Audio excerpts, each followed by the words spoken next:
ایک چھوٹی سی میں یہاں وضاحت کر دوں. میں نے حافظ زبیر علی زئی صاحب ہیں، ایک عالم گزرے اہل حدیث میں جن کا انتقال ہو گیا، ان کا نام لے کے ان کے بارے میں کہا کہ وہ کرپٹ تھے، اس طرح کی بات کی جو مجھے نہیں کرنی چاہیے تھی لیکن کر دی.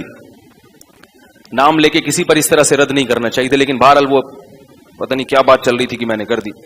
اس پہ بہت سے لوگوں نے کمنٹس بھیجے کہ آپ نے ایک عالم کا نام لے کر اتنے غلط کمنٹس کیے ان کے بارے میں. تو یہ تو ہمارے بزرگوں کا شیوا نہیں تھا. مفتی محمد شفیع صاحب رحمہ اللہ تعالیٰ کا بتایا کتنے اچھے اخلاق تھے ان کے، تو واقعی نہیں کرنا چاہیے تھا. لیکن میں ایک بات یہ بھی وضاحت کر دوں کہ حافظ زبیر علی زئی صاحب جب اسلاف کا نام لیتے ہیں نا تو وہ جتنی بدتمیزی کے ساتھ لیتے ہیں، تو یہ نصیحت ان کو بھی کرنی چاہیے تھی آپ کو، جیسے مجھے کر رہے ہیں نا، ان کو بھی کرنی چاہیے تھی. ان کو بھی بتانا چاہیے تھا کہ مفتی محمد شفیع صاحب کے اخلاق کیسے تھے، فلاں بزرگ کے اخلاق کیسے تھے اور آپ کے کیسے. آپ ان کی تو کتابیں چھاپ رہے ہیں، ان کی طرف لوگوں کو بتا رہے ہیں، ان کو بہت پروموٹ کر رہے ہیں. میں نے ان کے خلاف ایک لفظ بول دیا تو پوری توپیں لے کے آپ میرے خلاف کلپ بھی بنا رہے ہیں اور آپ تحریریں بھی لکھ رہے ہیں. اس کا مطلب یہ ہے کہ آپ کے دل میں اسلاف کی وہ عظمت نہیں ہے جتنی ان مولوی صاحب کی عظمت ہے. اس قدر بدتمیزی والے لہجے سے اس نے اپنی کتابوں میں نام لکھا ہے. امام محمد ابن حسن کے بارے میں لکھا ہے بنو شیبان کا لونڈا تھا، یہ الفاظ ہو.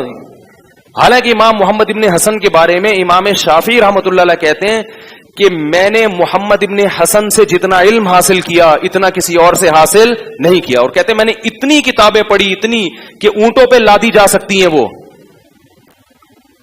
تو اتنی تعریفوں کے پول باندھے انہوں نے. اگر آپ کو ان سے اختلاف بھی ہے تو اتنے بڑے عالم کے بارے میں آپ اس کو اس قدر توہین آمیز الفاظ سے لکھ رہے ہیں. قرآن نے تو یہاں تک کہہ دیا کہ تم ان مشرکین کے جو پیش بت ہیں ان کو گالیاں مت دو، نتیجے میں کہیں یہ تمہارے بھی اللہ کو گالیاں نہ دینا شروع کر دیں. تو آپ جناب زبیر علی زئی صاحب کو بھی تو بتاتے کہ اگر آپ نے علماء حنفیہ کے خلاف تحریر لکھنی تھی تو اخلاق کے دائرے میں بھی لکھی جا سکتی تھی. آپ ان علماء حنفیہ کے بڑے بڑے بزرگوں کو جو صرف حنفیہ کے نہیں ہیں، پوری دنیا ان کو امام مانتی ہے، ان کو آپ لونڈا اور ایسے الفاظ لکھو گے تو پھر آپ کے بھی بزرگ جو اس قسم کی حرکتیں کر رہے ہیں ان پہ بھی کیچڑ اچھلے گا، ممبروں پہ ان کا نام لے کے بھی رد کیا جائے گا.